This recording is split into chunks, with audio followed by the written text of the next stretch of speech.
Australia is home to the first and second largest gold nuggets recorded in history.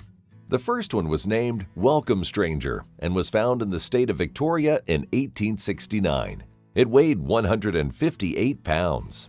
This record was beat on September 11, 2018, when miner Henry Dole discovered a nugget that weighed 198 pounds. This nugget was found in the Beta Hunt mine in the town of Kambalda. The miners discovered a sea of gold embedded in quartz, which took hours to pick up. 3 miners were needed to lift this nugget, which as of January 30, 2020, would be worth about $3.6 million. The total value of gold recovered that day amounted to 562 pounds of gold, valued at $14.2 million as of January 30, 2020. The owners of the mine plan to auction the nugget because of its physical beauty and size. This discovery created excitement in Kambalda's small community.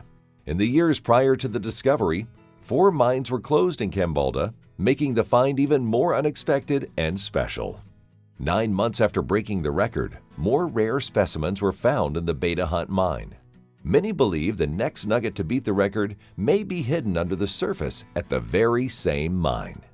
Call the number on your screen or click the link below if you'd like to learn more about the value of precious metals. And make sure to subscribe to see more of our videos on various topics.